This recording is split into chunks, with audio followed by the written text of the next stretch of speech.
Pena que não consegui, eu puxo. Não acho. Não sei. Boa tarde, pessoal. Hoje é 17 de novembro de 2022. São 17h12. Nós estamos aqui para trabalhar o parágrafo 69, no seu item A, tá? O parágrafo 69, o tema dele é a temporalidade do ser no mundo e o problema da transcendência do mundo. A temporalidade do ser do mundo e o problema da transcendência do mundo, tá? E o tema A é a temporalidade da ocupação guiada pela circunvisão, tá? Enfim, hoje a Mila seria facilitadora, mas ela teve problemas, acabou de nos avisar que não vai poder facilitar, tá? Então aqui nós iremos construir juntos essa jornada, tá? Que tem um tema muito interessante, que é essa questão da temporalidade como luminosidade, como é que isso se articula a partir da circunvizinhança, né? O tempo e a circunvizinhança, né? Com várias assim ilustrações, né? Vários exemplos dessa circunvisão, certo? Eu também queria antes propor também, lembrando, gente, que a gente está a 9 encontros para a gente finalizar esse nosso estudo. A gente tem 3 encontros até o dia 8 de dezembro. Depois a gente volta em meados de janeiro, tá? E com um total de 6 encontros. Estamos já na reta final, tá, gente? Então, tenhamos um fôlego, seja você no online, seja você no vídeo do YouTube, né, na página, tá? Tenhamos aqui essa respiração, porque a gente está num trabalho muito legal do nosso encontro e a gente vai acabar em breve, tá bom? Enfim, estamos chegando na finalização, tá? E com o horizonte da gente... Tá ok, Lorena. E com o horizonte da gente fazer um estudo de um livro sobre subjetividade e gênero, que são 5, 6 encontros, e em sequência a gente começar as origens do totalitarismo, tá? A gente está, eu, o Guilherme e a Marcela e o Magnus, a gente está pensando o desenho dessa nova etapa, tá? Inclusive a gente tem que fazer o projeto de extensão, né, Guilherme? Eu queria fazer agora em dezembro, Guilherme. A partir da semana que vem eu acho que eu estou um pouco mais tranquilo. Essa semana eu estava com... Amanhã eu vou dar uma palestra, se você for de Santos, eu vou dar uma palestra na semana da Vika Capistrano, às 13h30, sobre a saúde da população trans, tá? Enfim, bom, vamos ao que... também, bom, já informei do meu pós-doc em Paris. Toda hora eu retomo esse tema.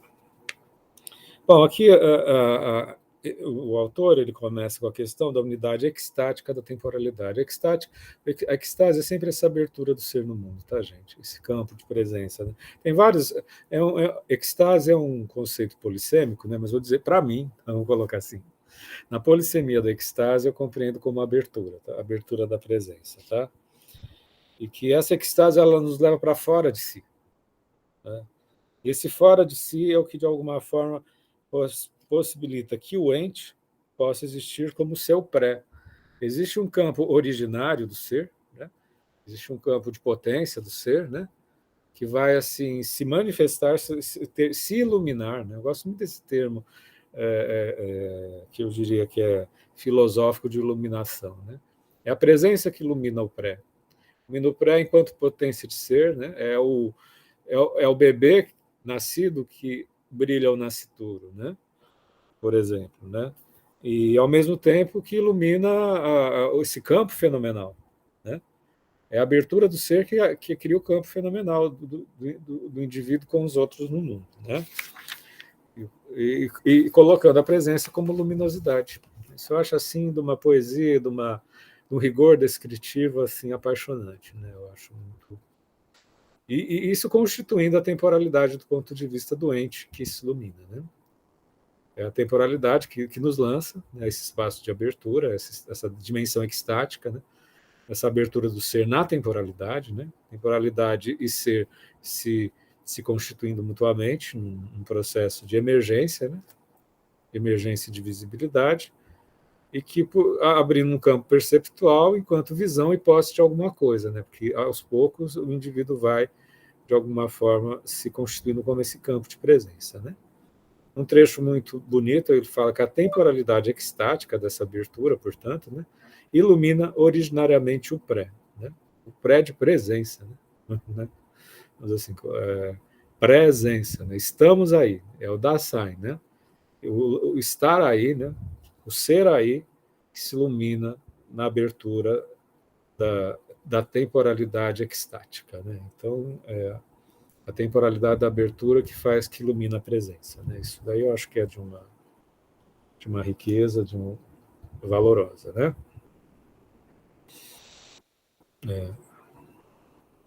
E aí, a partir daí ele vai desenvolver essa possibilidade existencial do fenômeno que se estabelece na temporalidade dessa abertura.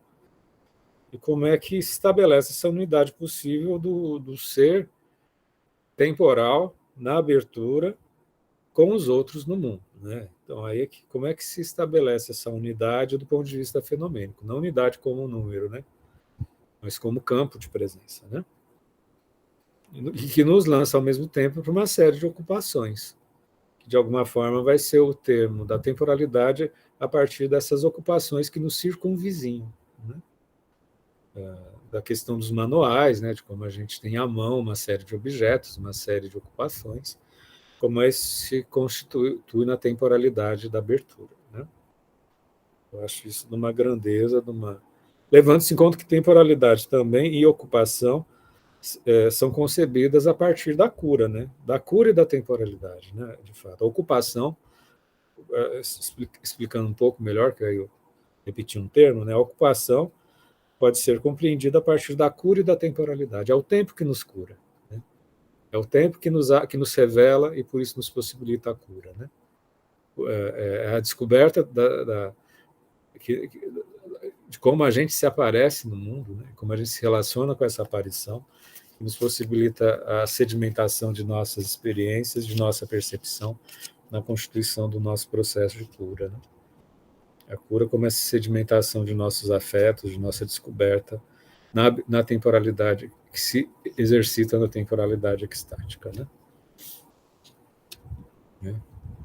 Isso nos leva a compreender que a circunvisão com que se ocupa teoricamente do que está à mão é simplesmente dada dentro do mundo. O que está na nossa mão é estar ao mesmo tempo lançado e dentro, né? A gente tem uma dimensão conectiva com o mundo, que a gente está internamente no mundo, né?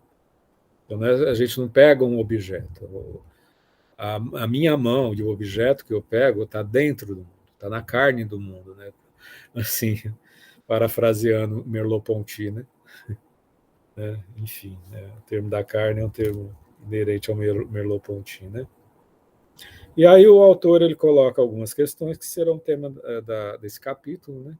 Por isso que eu estou falando está na introdução. Eu vou ler as questões, porque elas vão nortear o nosso estudo. De que modo algo como o mundo é possível? Vou repetir, de que modo algo como o mundo é possível? Em que sentido mundo é? Ele até põe o itálico no é, né? Em que sentido mundo é? O que o mundo transcende e como transcende? O que o mundo transcende e como transcende? Como o ente intramundano, independente com aspas, né? Que a gente não dá para separar o mundo da gente com uma faca, né? Realiza uma dependência também com aspas com o mundo transcendente. Vou até repetir para a gente elaborar junto. Como o ente intramundano, né? A gente está dentro do mundo, né? Independente, ele coloca com aspas, né? Porque às vezes a gente tem essa categoria de que eu sou diferente do mundo, né? Que você é diferente do mundo, né? Realiza uma dependência também com aspas, né? Com o mundo transcendente, com o mundo que está sempre nessa constante abertura, nessa constante atualização, né? Pela temporalidade extática, né? Isso é uma exposição ontológica que, de alguma forma, seria o tema que seria elaborado, que é essa abertura ontológica, do ponto de vista da presença do ser no mundo, pela temporalidade extática, e como isso se constitui, né? Que é a descrição fenomênica que ele se propõe, né? E a partir daí ele vai abrir três itens, o A, B e o C. Eu vou ler os itens, hoje a gente vai trabalhar o A, tá? O termo A é a temporalidade da ocupação guiada pela circunvisão. Já falei umas 3, 4 vezes, vou repetir. A temporalidade da ocupação guiada pela circunvisão. O tema B, o sentido temporal, que a gente vai estudar. O B e C a gente vai estudar semana que vem. Que, aliás, a gente tem a indicação da Laura. Eu não me lembro, faz tempo que eu não vejo a Laura entre a gente. Eu queria até evocar, gente, quem poderia ser o facilitador dentre nós, tá? Eu não lembro da Laura. A gente pode até perguntar no encontro, né? Mas o nosso grupo ficou assim, um pequeno comitê, né? Esse grupo está bem concentrado. Eu queria até propor quem pudesse fazer, já dá uma olhada aqui no livro, o B e C, que a gente pode perguntar para a Laura, mas quem quiser já ser um plano B, né, já ser uma substituição, porque eu não lembro muito da Laura aqui nos nossos encontros, posso estar distraído, né? O item B e C, que serão da semana que vem, que, aliás, eu vou até já ilustrar para quem estiver ouvindo. Aqui no meu livro, que é o verdinho, vai da página 157 até... Nossa, estou achando que está grande, é B e C mesmo? Dá uma olhada na tabela. Nossa, está grande. Vamos rever isso. Está grande. 3. 10 páginas, Fernando. Não é grande, você não acha? Ah, depende de quem você pergunta. Na verdade, 9 páginas e meia. Oi? 9 páginas e meia, né? Ué. Esse de hoje, por exemplo, 1, 4, 6... são 8 páginas. Né? Mesma coisa, Fernando. Vamos, Mesma né? coisa. Tá bom. Antes de você continuar, Fernando, o que você entende por ente intramundano? Ente intramundano existe eu gosto muito quando você pergunta isso, que é como exatamente cada um entende, porque o Heidegger é de uma erudição fenomênica grande, né? Eu acho que existe uma dinâmica entre ente e ser, né? Que é uma coisa, do ponto de vista do sujeito, eu, enquanto ser, eu sou capaz de olhar todos... Em algum momento do Heidegger eu vi essa frase. Eu, como ser, eu posso olhar todas as outras presenças do mundo como entes, inclusive outros seres, né? Acho que tem uma dinâmica que tem a ver com a questão do contato, a questão de como a gente se relaciona com presença. Eu posso achar... Como também... do ponto de vista da minha experiência humana, eu posso me humanizar diante dos outros entes e reconhecer nos outros entes seres, tá? Quando eles são humanos, né? Eu acho que tem uma questão até que abre assim essa promiscuidade fenomênica, né? Em alguns momentos, quando ele fala ente intramundano, ele está falando de todas as presenças, independente de se essa presença é humana ou se ela é um copo, se ela é um notebook. Entendeu? Ele está falando de presenças em geral, sem aí qualificar se está no processo de existência, de abertura. Né? Em alguns momentos, o Heidegger, eu sinto que ele usa o ente no sentido geral, né? De presenças em geral. Né? Alguns momentos, eu faço a leitura como se ele estivesse se remetendo a objetos. Né? Entendeu? Quando ele vai, em geral, eu percebo, né? Quando ele abre um grande tema, quando ele abre uma grande generalidade, ele coloca entes intramundanos, que são presenças. Presenças que pode ser uma presença, pode ser um copo, pode ser um ser, né?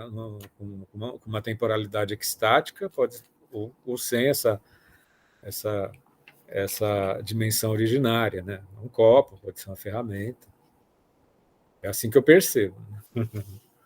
Entendeu? Em geral, ele fala né, repito pela terceira vez, ele fala de ente, muitas vezes, né, quando ele vai abrir um grande tema. E depois ele vai falando do ôntico, do ontológico, né, aí ele vai voltando mais para o ser. O ente, para mim, é uma generalidade das presenças. Né? O copo ele tem uma presença que não é uma presença estática, de abertura, mas é uma presença. Né?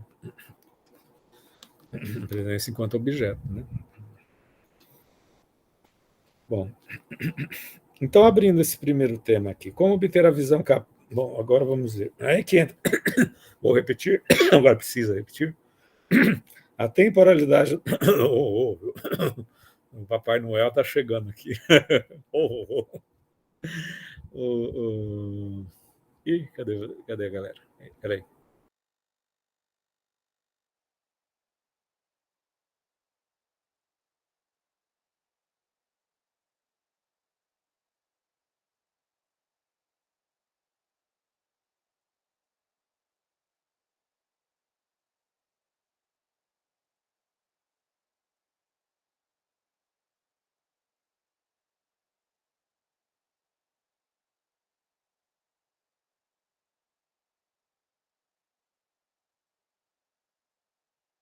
Olá, caí e voltei. Bom, retomando a fala, o item A que a gente vai trabalhar hoje. Não falei o item B e C, falei, gente? Estava falando das páginas, eu acabei não citando. O item B que a gente vai, e C que nós iremos estudar na semana que vem, diz respeito ao sentido temporal em que a ocupação, guiada pela circunvisão, se modifica em conhecimento teórico do que é simplesmente dado dentro do mundo. A coisa é a circunvizinhança que a gente vai estudar hoje semana que vem a gente vai estudar como isso se transforma em teoria, e o problema temporal da transcendência do mundo, que sempre virá a ser, né? Essa abertura constante, né? Existe um elemento da nossa presença do mundo que está sempre transcendendo ao momento da extase, né? Extase é uma abertura, mas a abertura ao mesmo tempo está sempre num vir a ser, né? Está sempre uma dinâmica, né? De constante atualização, né? Não é um momento, não é uma coisa numérica categorial de um momento seguido do outro, é um fluxo de abertura, né? É um lançamento. Né? E é isso que a gente vai estudar a partir da experiência da circunvisão, que é o tema inicial hoje, falando pela quinta vez, se não me engano, é a temporalidade da ocupação guiada pela circunvisão. Vou repetir. A temporalidade da ocupação guiada pela circunvisão. 3 elementos, portanto, o tempo, a ocupação e a circunvizinhança, né? Esse espaço assim, de circunvisão de que a gente enxerga ao redor. Né? Uma questão de vizinhança e da relação entre espaço-tempo circundante. Né? A partir da relação do manual, né? Daquilo que está à nossa mão. Né? É isso que a gente vai estudar agora nas próximas 5, 6 páginas. Aqui. Bom, a pergunta que ele começa esse trecho é como obter a visão capaz de orientar a análise da temporalidade da ocupação. Você tem uma visão ao redor, ele está falando de circunvisão, e o tempo se abre, né, como temporalidade extática, e que a gente se ocupa, né, nessa temporalidade a partir daquilo que nos cerca. Né? É isso que ele vai tematizar. E aí ele vai até, entre aspas, conceituar, né? Ele vai dizer, né? Conceituar em fenomenologia é uma coisa meio complicada a gente falar assim. Chamamos de modo de lidar no e com o mundo circundante o ser que se ocupa junto ao mundo. Fica claro, acho. O ser que se ocupa junto ao mundo. A gente está lançado no mundo se ocupando de coisas. Né? Eu acho muito legal, assim, uma coisa que eu acho muito legal no Heidegger, né? É que ele tem um rigor, uma erudição na descrição fenomênica, mas quando a gente traz para o vivido, fica mais simples. Né? A gente se ocupa das coisas no mundo ao nosso redor. Né? E é isso mais ou menos o tema de hoje. Né? Esse estar junto a, como é que se estabelece? Nós somos entes intramundanos, né? Estamos no mundo, né? E a gente está se ocupando com as coisas que nos cercam, né? E mais lá na frente, eu não vou antecipar, não, mas tem um trecho assim. Isso tem a ver com o manejo do manual. Né? Essa questão do manual é um elemento-chave da nossa presença. Né? Através do manual, que se estabelece um contato direto com as coisas no mundo, e um contato que também é um contato cultural. Né? A gente nasce num mundo de manualidades. Né? A manualidade ela tem uma história. Né? Se a gente nascesse na pré-história, a manualidade era diferente da gente nascer no século XV, ou nascer no século XVIII, em Londres, na Inglaterra, 19, no começo da Revolução Industrial. A gente nasceu hoje, né? A manualidade dos bebês que já estão com seus smartphones desde 2, 3 anos de idade, né? É outra relação com temporalidade, outra relação com elaboração das angústias, né? Hoje em dia, as redes sociais, a gente tem estudos específicos das redes sociais que nos dizem que elas investem as nossas microangústias a cada momento, a cada segundo a gente está teclando alguma coisa, está vendo, está fazendo uma circunvisão a partir do smartphone, né? Completamente diferente de 30 anos atrás, né? A gente tinha um vagar, né? Com essa conexão com os objetos, né? Os objetos não tinham essa instantaneidade, né? E isso gera uma outra temporalidade extática, uma outra abertura, né? Até o fato da gente estar aqui, né, gente? Então, 30 anos atrás, a gente poderia imaginar, já imaginou se a gente tivesse uma televisão, uma televisão que a gente pudesse fazer um curso? Hoje a gente faz um curso, um encontro, seja lá o que for, né? Uma supervisão, enfim. Acabei, há uma hora atrás, estava dando supervisão de estágio, entendeu? Online. Eu lembro direitinho quando tinha 10 anos de idade, gente, as associações. Na TV Globinho apareceu a videotv. Como é que dava o nome na época? Era o videofone, chamava. Era uma televisão de 40 polegadas que você ia fazer uma chamada telefônica e ia conversar com a pessoa lá na frente. 10 anos, eu tinha 10 anos, era 1975. Diziam que em 1990 já ia ter um videofone, que era uma TV enorme, que você ia fazer uma chamada telefônica vendo a cara da pessoa. Hoje em dia, né? Quanta coisa já mudou, né, gente? Hoje em dia, você pega um smartphone e você conversa com gente do mundo inteiro, né? Então, o que está em jogo é justamente essa manualidade dos entes que nos cercam e como a gente transforma isso num manejo, num manual, como a gente está fazendo agora diante dessa tela, por exemplo, né? E ele fala assim dessa complexidade. O ser junto ao que está à mão nem se deixa esclarecer onticamente por este, nem ao inverso, este pode se derivar daquele, né? O que ele está querendo dizer isso, né? Não tem, ele está dizendo que não tem exatamente só um esclarecimento ôntico, não é um encontro de objetos que você vai só simplesmente, como eu uso esse notebook? Não é um esclarecimento ôntico de uma funcionalidade, reduzido a uma funcionalidade, né? Nem ao inverso a gente deriva da tela, né? Tem até umas charts assim que de repente a pessoa está absorvida pela tela, né? Uma coisa assim meio caricata, né? Não é nem uma coisa nem outra. A gente não se reduz ao encontro do notebook, né? Nem por outro lado a gente só tem um esclarecimento ôntico, né? Ele vai situar isso dentro de um campo de presença, né?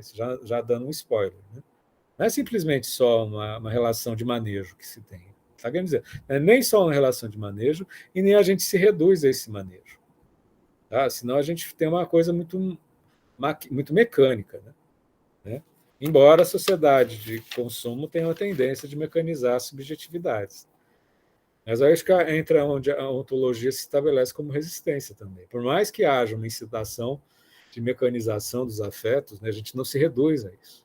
É isso que o Heidegger está nos propondo, né? E ele ainda reforça isso ao dizer que o ser da presença e o ocupado, enquanto que está à mão dentro do mundo, aquilo que está à mão, o ser e o que está à nossa mão, né, não são em absoluto simplesmente dados em conjunto, né? Fenomenologia, de fato, ela até desconstrói um pouco a noção de efeitos de conjunto num viés de Gestalt, né? Ele diz que tem, isso eu estou pegando de Merleau-Ponty, tá fazendo uma associação, ele diz que se você pega uma forma, um círculo com um ponto no meio, o Merleau-Ponty vai dizer que existem filigranas que transformam um círculo em porosidades, né? E que mesmo quando você passa um grafite, tanto seja no círculo, seja no ponto, né? Tem porosidades, a Gestalt não se fecha 100%, né? E tem um exercício de captação, né, da presença, e que isso não uma forma não se fecha absolutamente nunca. Ela está sempre em constante atualização. Né? Essa questão do fechamento em conjunto, né, também pode ser equivocadamente uma categoria de conjunto. Está dizendo que as coisas não se estabelece só por uma relação de funcionalidade, nem só por um efeito de conjunto. Né? Ele vai falar desse nexo. Existe um nexo. Ele vai abrir essa questão do nexo, deixa eu só sentar melhor. E abrir esse espaço de um nexo que, já antevendo, é um nexo fenomênico. Né?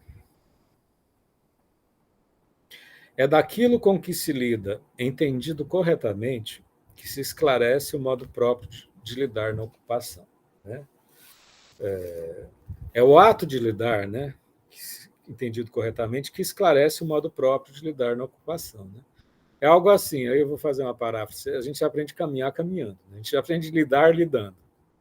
Né? Esse nexo de lidar, de manejo de lidar do ser com aquilo que ele se ocupa, né, que vai constituir esse nexo de presença, né? Esse nexo, essa estrutura fenomenal. Né?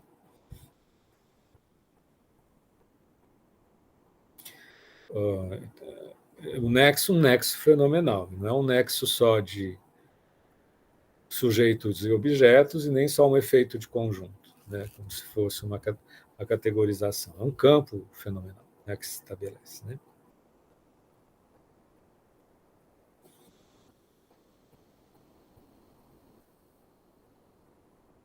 Você pode... Por outro lado, ele vai dizer que existem especificidades dos entes, né, inclusive de cada instrumento, que isso gera uma certa singularidade. Né? Isso a gente já avança um pouco ao buscar uma descrição fenomênica, quando a gente não diz que os objetos são objetos em geral. Não é porque existem 100 martelos na sua frente que a sua relação de martelo por martelo a cada momento não seria uma singularidade. É isso que ele está querendo dizer. Se a gente já sai de uma generalidade sem martelos e diz que a cada contato você está estabelecendo um nexo fenomenal, você já está tendo um avanço de entender que existe uma singularidade de contato, né? Uma singularidade em cada manejo. Né? Mas, além disso, é preciso compreender que o modo de lidar na ocupação nunca se detém no instrumento singular. Né? Não é só simplesmente eu estou utilizando martelo, eu estou utilizando notebook, eu estou pegando um copo para beber água. Né? Não é uma generalidade assim, apenas. Né? E nunca se detém, não é só uma relação de descrever o que você faz com um objeto, que você pega o martelo para martelar, você abre a tela para fazer uma reunião e você pega o copo para beber água. Isso daí também, fazer só essa lista de eventos não dá conta do nexo fenomenal. Né? O que esse nexo que eu estou chamando de fenomenal, ele está chamando de nexo instrumental. Quando procuramos, por exemplo, um instrumento deslocado, isso não se refere simples nem primariamente apenas àquilo que se procura num ato isolado. A procura de um instrumento já abre todo um âmbito, já abre todo um âmbito, né? Já abre todo um campo, um âmbito de todo o instrumental. Né? Quando a gente diz eu vou pegar um copo d'água, isso abre um campo instrumental, né? De possibilidades nas quais você pode pegar o copo e beber a água, o copo pode cair e quebrar, né? Você pode pegar o copo para fazer um instrumento, né? Um instrumento de arte marcial, isso abre um campo instrumental e não se reduz só à possibilidade evidente desse campo. Né?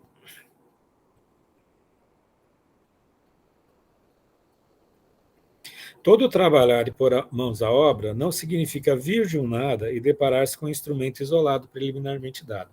Não é de um nada para um instrumento, não é só uma relação de uma certa causalidade. Né? Ao contrário, significa provir de um mundo de obras já sempre aberto ao se laçar mão de um instrumento. Existe um campo fenomênico de obras, né? Tanto na sua historicidade como nas questões culturais, que ele vai dizer. Né? É um campo de fenômenos de manejo. Né? É isso mais ou menos que ele vai descrever um pouco de quais seriam esses grandes campos. Né?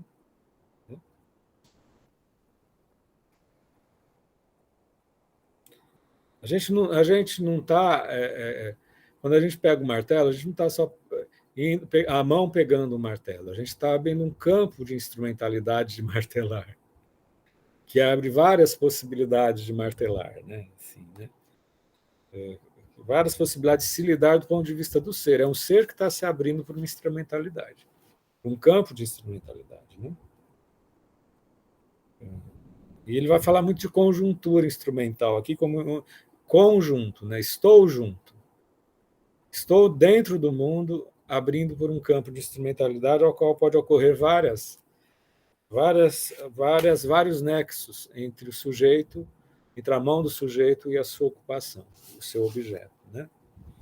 O seu instrumento, né? Ele vai dizer que o manual vem encontra uma circunvisão,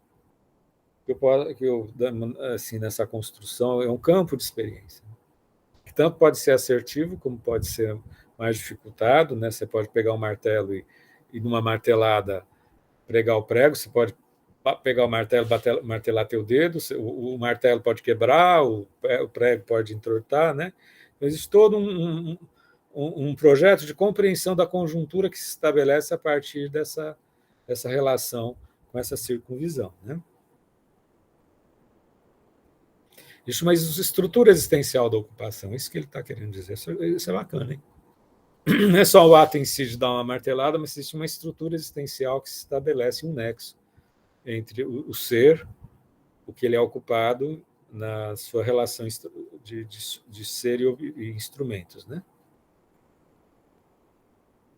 Isso faz parte de uma estrutura de cura, porque você está buscando uma... Ai, estou escorregando. Você está buscando confirmar uma experiência, né? Você está buscando fazer a cura de pregar um quadro na parede. Estou até dando um exemplo assim situado. Né? É uma temporalização da temporalidade. Você tá, isso tudo dentro do tempo. Né? Você está buscando, de alguma forma, a partir de um nexo entre o ser e o objeto, né? Viver uma temporalização.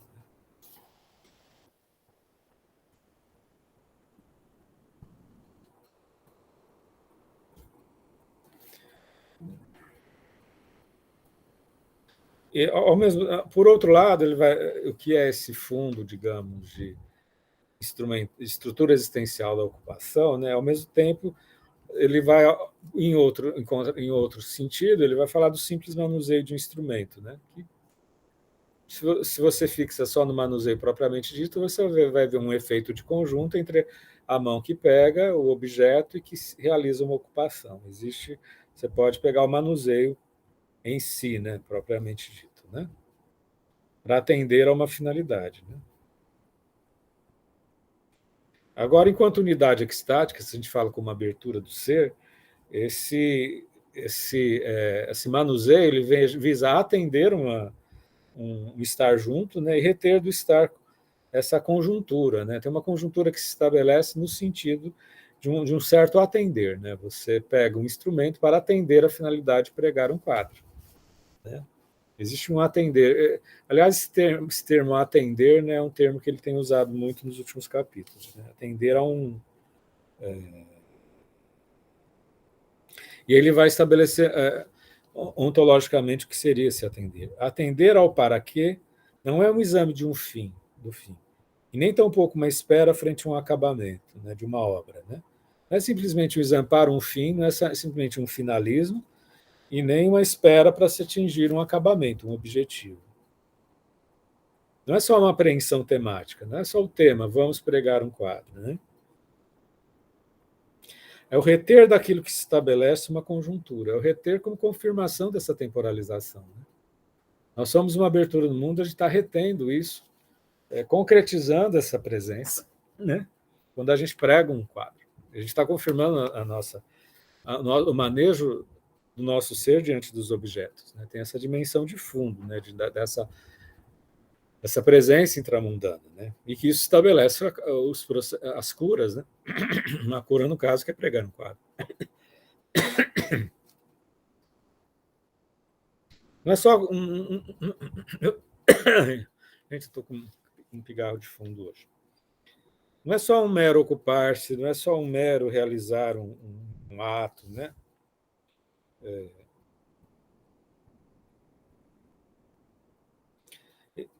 Aqui ele vai dizer que se já se instala uma unidade de movimentações, de correlações nessa circunvisão, né? Essa instalação, que de alguma forma é um nexo fenomenal, né? Nexo instrumento. Instala toda uma rede estrutural de relações instrumentais e de temporalizações, né? Esse é o fundo, digamos, ontológico do mero ato, do simples ato do manuseio, né? De acender uma luz, de ligar um computador, né? Isso gera uma rede instrumental de temporalizações num campo de presença, né?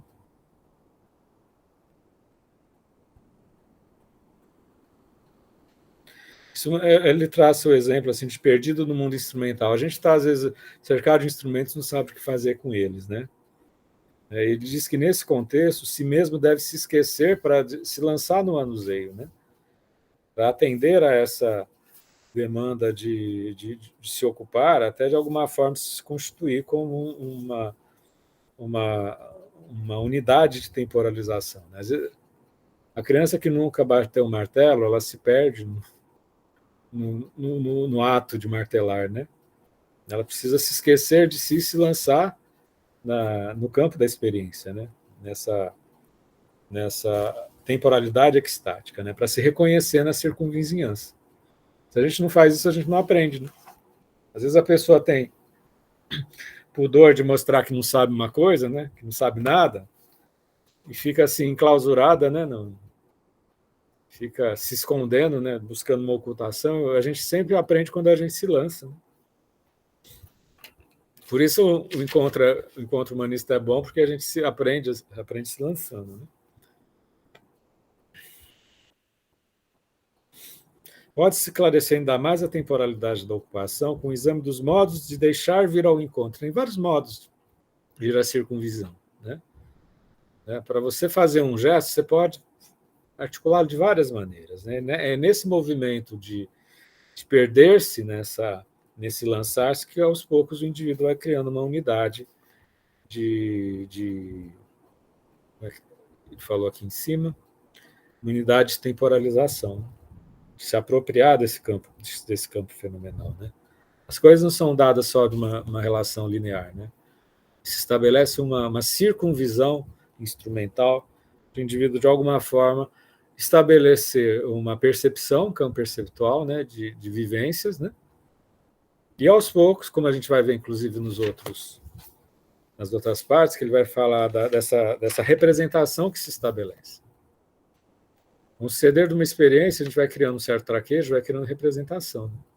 Isso vai se sedimentando, embora a representação esteja sempre intrínseca à percepção, né?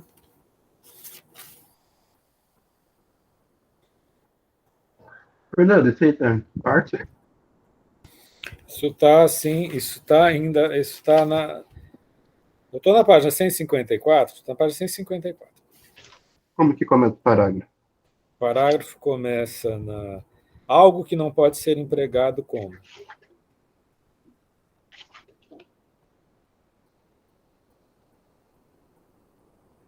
E ainda aqui ele vai falar de um exemplo de dano da ferramenta, que por mais que você tenha percepção e representação de um manuseio, né, às vezes você não é capaz de descobrir que essa ferramenta não funcionou direito, né? Vamos pegar o exemplo, se não pregou o quadro direito, pode ter trilhões de variáveis que de alguma forma vão dificultar a realização dessa temporalização, né? Essa atualização. Então, a gente está sempre à mercê, nesse campo instrumental, de que infinitas combinações possam acontecer, né? Inclusive utilizações inapropriadas, que nos pegam de surpresa. Ele vai falar aqui muitas vezes do espanto, né?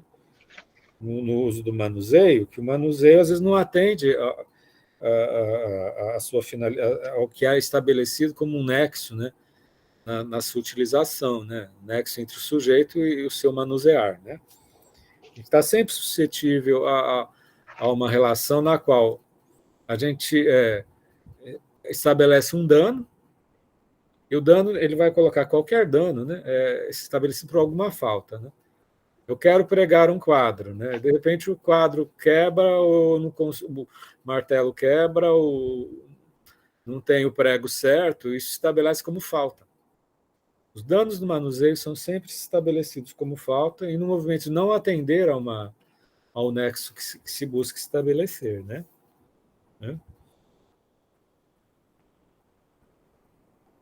Por isso ele mostra essa circunvizinhança como esse campo no qual esses estranhamentos podem acontecer, né? Esses espantos, né?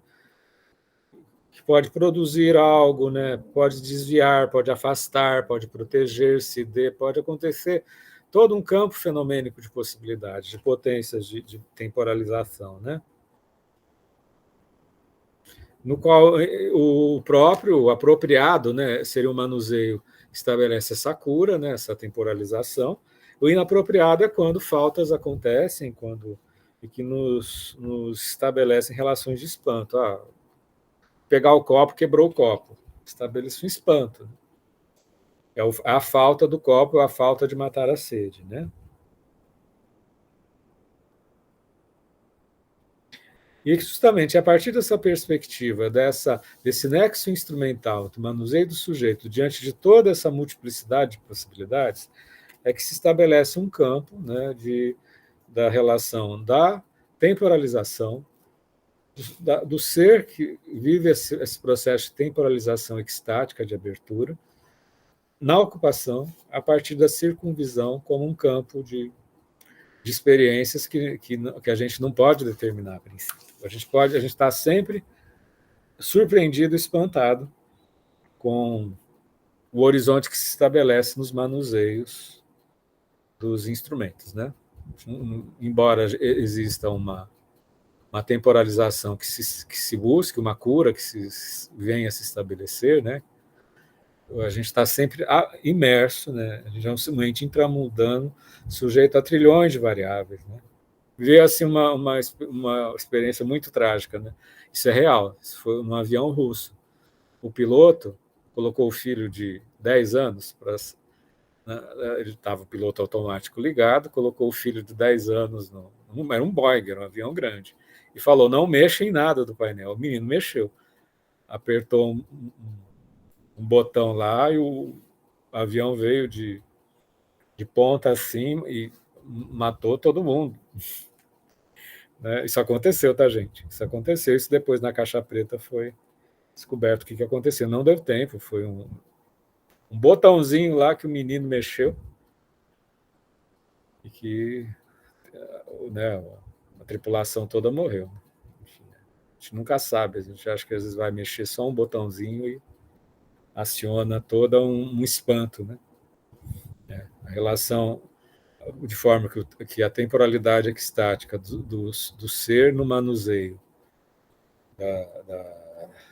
em suas ocupações, a gente está aberto para um campo de múltiplas temporalizações, de múltiplas vivências, né? Essa é a dimensão ontológica da presença no manuseio dos instrumentos, né? Essa é a minha facilitação, né, bem assim, de lançamento, né, já que hoje era para a Mila fazer a facilitação e por motivos justificados ela não fez. Hora da gente fazer nossas partilhas. Não acho que tenha sido um item muito facinho, não, gente. Acho que foi um item bem complexo. A descrição filomênica que ele faz dos objetos, das ocupações na circunvisão do ser é bem detalhado, né? Eu acho que... Pode falar. Não sei, Fechou o microfone. Eu controlo a minha ansiedade, eu vou ser proativo primeiro. Não, fala você, já falei, faz meia hora falando. Eu acho que, para mim, o que mais apareceu de interessante, né, é que ele fala logo no meu, na página 440, né, o quarto parágrafo, o primeiro parágrafo do item A, né, chega no meio e ele fala, né, a falta de estrutura fenomenal daquilo com que se lida tem como consequência um desconhecimento da constituição existencial do modo de ligar, né? Você não pode ter algo sem experiência fenomenológica. Né? Se você não tem a experiência de como lidar com o fenômeno, você simplesmente não tem experiência. Né? Isso, para mim, é algo que realmente, né, o que se dá um trabalho mais tardio do Heidegger, né? Que o Heidegger é um pensador que realmente você não consegue lidar com subjetividade. Né? Você precisa ter, de fato, a experiência para criar alguma coisa se dê, né? Tem que ter a experiência fenomenal, né? Se, caso contrário, não é possível lidar, né? Isso é muito interessante, por exemplo, a gente pensar, né? Nós que somos né, da psicologia, a própria ideia do psiquismo, né? Quando a gente fala, né? É muito interessante a gente falar, né, de experiências subjetivas, né? Eu acho que isso é algo muito interessante, porque parece para a gente uma experiência ser matéria, quando a gente fala que é da subjetividade da outra, né? Da outra pessoa. É uma experiência que não condiz com o mundo. Né? Isso é muito louco de se pensar, né? Como se pudesse ter alguma experiência que não condiz com o mundo. Ela pode não ter a interpretação mais aceita, né? Mas ela tem que ter uma base no mundo. Caso contrário, ela simplesmente não existiria. Né? Isso de fato, né, muda a maneira como que a gente tem que lidar, né, com as doenças, né, nossos pacientes, né, de modo geral, porque aí a ideia da loucura como um afastamento do mundo, ela se torna muito rarefeita, né? Muito sem contexto. Sim. E aquilo que eu pedi para você me apresentar, né, quando você for da representação, é que o Heidegger, no seminário de Zolikon, né, ele faz uma diferenciação muito importante, né, que é a diferenciação, diferenciação entre representação e reapresentação. Uau.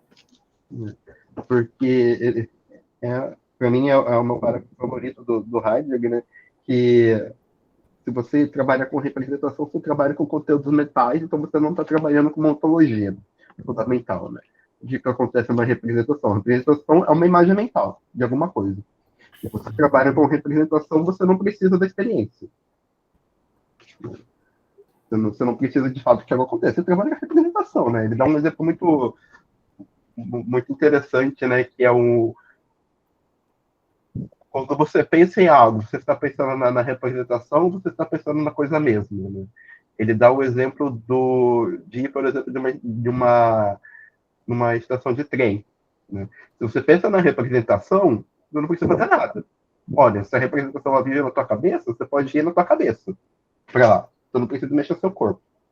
Mas caso contrário, o que a gente trabalha, né, é com uma reapresentação.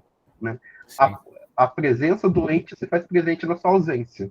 Né? Sim. O conteúdo concreto, ele existe, mesmo ele não estando aqui. Né? Para você ir para a estação de trem, você tem que trazer a estação de trem para você. Né? Porque a estação de trem, ela está no mundo. Ela está concretamente em algum lugar. Você precisa ter lá. Por isso eu não trabalho com a representação da estação. Eu trabalho com a reapresentação, o conteúdo que aparece novamente. Mesmo que ele não esteja aqui. Interessante. E às vezes, assim, mesmo que sejamos entes intramundanos, né, a gente pode, assim, ter uma atitude de recuo, né? Diante da vivência, né? E aí aquela defasagem, às vezes tem pessoas que tem gente que tem uma ideia de fazer algo, né? E sofre tanto quanto vai materializar, porque não dá conta dessa concretude, né? Acho que isso tem muito a ver também com amadurecimento, né?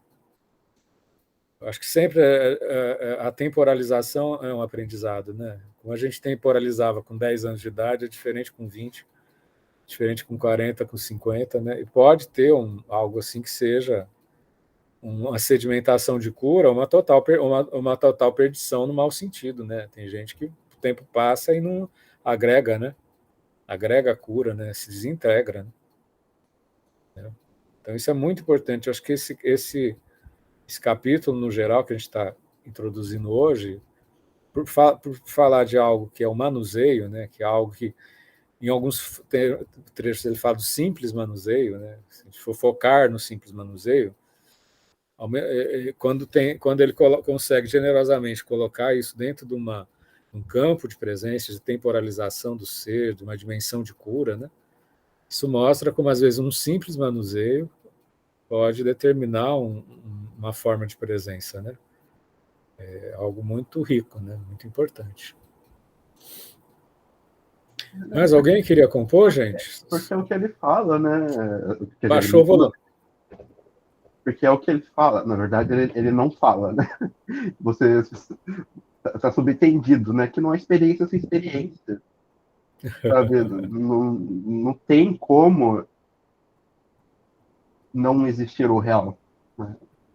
É que ele quer dizer, pelo menos é que eu entendo, né? Não é como não existiu, não é como não existiu o mundo. Se não existisse o mundo, simplesmente não teria experiência de mundo. Sabe? É algo muito óbvio, mas que a gente toma como não constitutivo, né, na nossa experiência cartesiana, né? E, sei lá, sabe aquela coisa do automatismo? Do ele falou uma palavra que eu não vou, que eu esqueci agora. Um pressuposto não questionado. A gente acha que nós somos os atores da nossa vida, né? Mas muito pelo contrário, né? Sem um mundo a gente não teria onde atuar, onde existia, onde foi em prática do que nós somos. Mas parece que, da maneira que a gente lida, né? Parece que só precisa da gente para as coisas acontecerem. Sim. Enfim. Mas tem gente que a experiência é se ausentar, né? Tem gente que é PhD em se ausentar de si, né? É um modo de presença, né, Fernando? Modo de presença ausente, né? O modo da presença é ausente. Patrícia, Edemir, Jane, vocês querem comentar alguma coisa?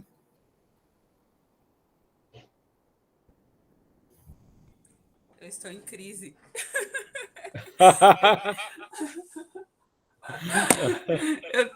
eu fiquei com a impressão de que todas as críticas, todas as inconformidades me descreveram. Mas fez eco a minha voz. Não, mas parecia que eu estava diante do espelho, porque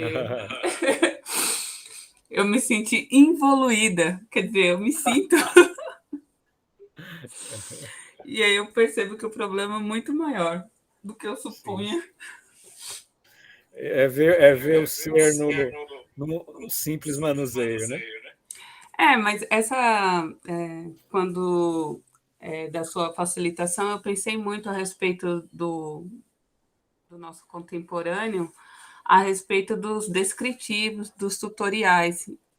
Então, uma vez eu ouvi um comentário, eu não sei que escola é exatamente, ou se tem alguma categorização como escola, mas uma formação em uma época que, não digo que hoje seja diferente disso, mas que existia um modelo, a semelhança de uma cartilha. Então, faça conforme o modelo. Sim. Impedia a existência, a concepção de ser do sujeito que estava aprendendo naquela circunstância. Existia um patamar, um sarrafo, E aí a pessoa precisava se esmerar para alcançá-lo. E hoje eu tenho um pouco essa impressão a respeito dos tutoriais, das mídias sociais, da, da falsa vida feliz que as redes sociais difundem, né? Em Sim. ter um padrão, um patamar, e esse sintoma do nosso contemporâneo de tantos CIDs, né? De ansiedade, depressão, de tantas inconformidades, né? A pessoa pretensamente teima em existir, mas ao mesmo tempo ela procura algum respaldo para dizer você pode existir nesta tribo, nessas condições, nestes termos, mas nunca existe uma convicção de fato quanto à real existência, nem quanto ao descobrir a si, né? Ah, eu não sou Sim. isso e também não sou aquilo, eu sou assim. Mas também essa impossibilidade de descrever a si. Então, eu acho que houve um agravo do que no passado era o modelo da cartilha. Eu acho que esse tema que você fala abre vários campos. Estou projetando vários campos aí na tua fala maravilhosa, que eu acho que é desde a questão do mestre, né? E às vezes a gente precisa, no processo de manuseio, ter mestres. Né? O problema é quando a gente se reduz à experiência do mestre. E na saúde mental, gente, porque às vezes a pessoa é medicalizada, o médico acaba tendo um papel de mestre da vida, psiquiatra, nem no mais, né? E a pessoa reduz a experiência do seu ser, da sua saúde, à medicalização. Né? Eu coordeno estágio no CAPS, quando é que às vezes vai haver uma estimulação estrutural do equipamento, ou quando o sujeito, de alguma forma, vai se despertar e dizer que não vai superar o seu sofrimento psíquico só com a medicalização. Ele tem que, em algum momento, se apropriar da sua presença, né? Às vezes a partir de pequenos manuseios, né? Às vezes fazendo atividades que não sejam só as fantásticas oficinas que a psicologia faz, entendeu? Tem que abrir um espaço de manuseio da vida. E aí me ocorreu duas recordações. Uma, aquele Clube da Luta, em que a pessoa queixa reiteradamente que não consegue dormir, mas a premissa do filme diz que ele é um sintoma da sociedade em que ele está inserido. E uma outra fala que eu ouvi há alguns meses, em que havia relato reiterado de pacientes que relatavam o problema da conjuntura política nacional na clínica. Mas aí era como estratégias para conseguir sobreviver, mas não como um sintoma da sociedade, mas como estabelecer estratégias para a pessoa lidar com aquilo.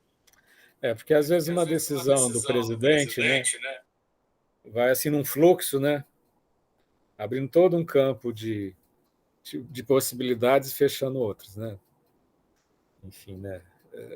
Isso não quer dizer que a pessoa possa só reduzir a conjuntura política aos seus posicionamentos. Sim, às vezes é um gatilho que colide com questões que a pessoa tem em si, sim, mas de outra forma, o outro extremo seria negar em absoluto, né? Que a pessoa tem uma preocupação a respeito um interesse empático pela circunstância que não está dado exclusivamente a si, mas que aflige de modo colateral ao cotidiano da pessoa. Sim, Patrícia, que a gente a preocupação é não falar de si, né? É a preocupação de encontrar modelos para sobreviver, mas não conhecer a si. Eu vivo a angústia só histórica de ver os processos de subjetivação em Foucault, mas até o próprio Foucault, né, coloca que existem estratégias do ser, né? Existe um certo manejo da presença, né? Até do ponto de vista histórico, político, estratégico, né? Eu acho que o tema hoje desse manejo das nossas ocupações é um tema que não é só de usar um martelo, mas é de martelar a própria vida, né? Para ter as suas curas, né? Sim. Enfim. Obrigado pela partilha, tá, Patrícia? Eu agradeço. Mais alguém quer comentar? Gente, alguém da sala, caso a Laura, eu não lembro muito da Laura na sala. A gente tem uma galera, vai chegando fim de ano, as pessoas vão se ocupando com as finalizações, né? Alguém gostaria até pela importância temática, às vezes despertou um afeto, né? De fazer o B e o C, que vai ser justamente a ponte entre o manejo e as teorias, a ponte entre o manejo e transcender no mundo. É um tema que eu acho que é muito interessante. Né, Patrícia? Eu estou falando porque a Patrícia se sentiu mexida nesse. Sim, Não eu tenho. gostaria Não, de. eu gostaria, mas eu me dei conta que semana que vem acaba o semestre, eu não tenho o meu projeto pronto. Oi? Eu Oi, não queria escutei. muito.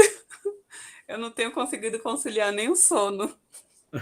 Então tá. A gente Mas pergunta lá, se a no gente conta. limite outra pessoa não puder, eu tento, mas com minhas limitações já declaradas. Não, eu quero dizer, eu fiz uma leitura prévia desse parágrafo, mas eu não tinha preparado nada, Patrícia, entendeu? Ah, mas A gente faz junto, entendeu? sim, tudo bem. Eu vou precisar sair agora que eu vou participar de outra reunião. Aí Tá qualquer coisa ok. pode comunicar para mim pelo grupo, por gentileza? Tá ok. Eu vou perguntar da Obrigada. Laura, senão a gente faz junto Combinado. contigo, tá bom? Eu Tá agradeço. legal. Tchau, bom fim de Tá semana, certo. gente. Tchau, tchau. Valeu. Obrigada. Gente, então vamos encerrar a nossa reunião hoje. Qualquer coisa a gente conversa mais um pouco, tá? Guilherme e Demir, né? E a gente, até semana que vem, com as partes B e C do parágrafo 69, tá? Estou encerrando a gravação. Quem quiser conversar, a gente conversa mais um pouco.